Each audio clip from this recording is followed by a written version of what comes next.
साक्षी का परिवार middle class है। साक्षी के परिवार में माता पिता हैं। साक्षी के जीवन में तब जिम्मेदारियां बढ़ जाती हैं जब एक दिन अचानक उसके पिताजी को पैरालिसिस आ जाता है। साक्षी पर अब उसके छोटे भाई और एक छोटी बहन के साथ पिताजी के इलाज और घर चलाने का बोझ आ गया है। साक्षी ग्रेजुएट है। वो अब नौकरी करके सारे घर की जिम्मेदारियां अच्छे से संभाल रही है। उसे अब अपनी फैमिली के अलावा कुछ और दिखाई नहीं दे रहा था।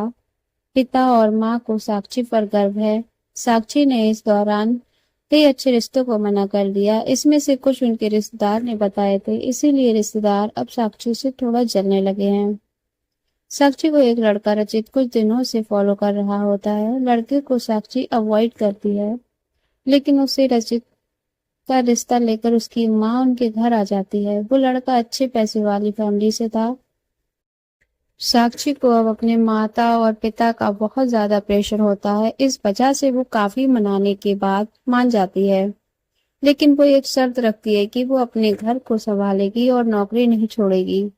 लड़के की माँ ये मान जाती है। शादी होती है। शादी के लिए वो खुश है। शादी के पहले वो लड़के से मिलकर बात करना चाहती है, लेकिन लड़की की तरफ से कोई पहल नहीं होती तो वो भी कुछ नहीं कहती। जल्द में शादी करवा दी जाती है। रचित शादी के दिन ही कई दिनों बाद उसे दिखाई दिया। बहुत नर्वस लग रहा था। वो जिससे पीछा पड़ा था शादी उसी से हो रही है, लेकिन फिर भी उसके चेहरे पर खुशी नहीं है। साक्षी को बात अजीब लगती है। उसको अंदेशा हो जाता है कि कुछ तो गड़बड़ है। सुहाग रात की सेज पर वो बैठी है और बाहर से कई मर्दों की आवाज आ रही होती है।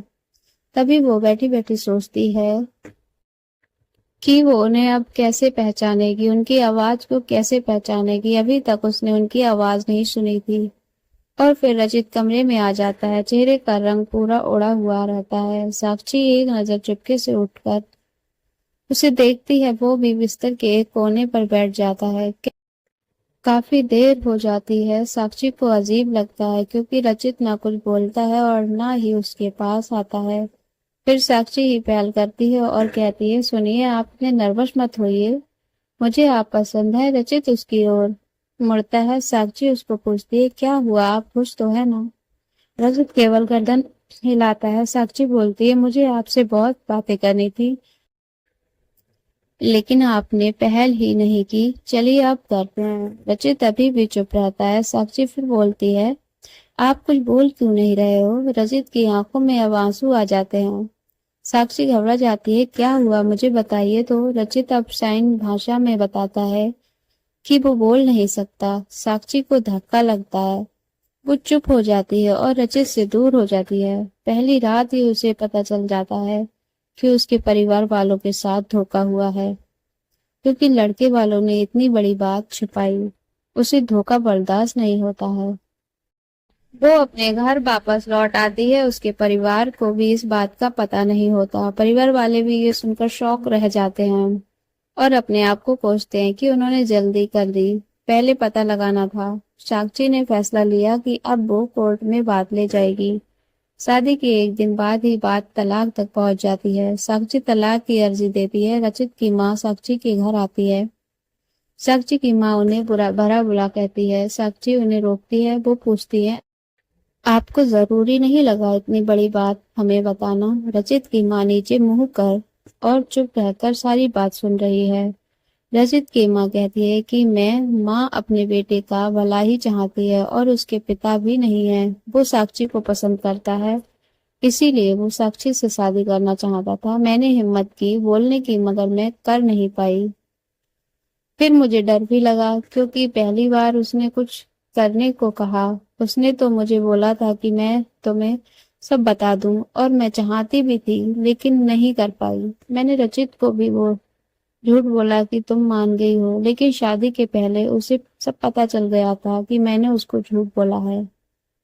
तब तक देर हो गई थी, इसलिए वो खुश नहीं था।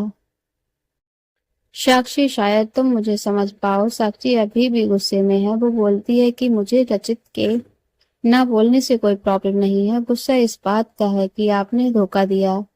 झूठ बोला और वो मुझे बर्दाश्त नहीं। तलाक की अर्जी के बाद रिश्तेदार तो खुद साक्षी और उसके परिवार की इस हालत पर खुश हो रहे थे।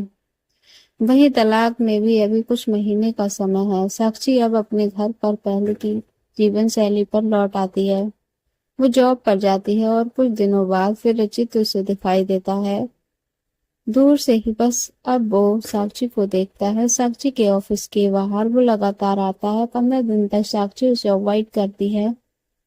फिर एक दिन उसके पास जाकर बोलती है, अब ये सब करने से कुछ नहीं होगा और मैं नहीं चाहती कि तुम कुछ नाटक करो, इसलिए यहाँ आना बंद कर दो, समझे। साक्षी की बातें वो सुन रहा है। वो साक्षी को इशारों में कॉफी पीने के लिए कहता है, लेकिन साक्षी वहां से चली जाती है। अगले दिन फिर वही रचित खड़ा रहता है। साक्षी उसके पास जाकर कहती है, कॉफी पीकर मेरा पीछा छोड़ दोगे। रचित गर्दन हाँ में हिलाता है। टेबल पर दोनों आमने सामने बैठे होते हैं।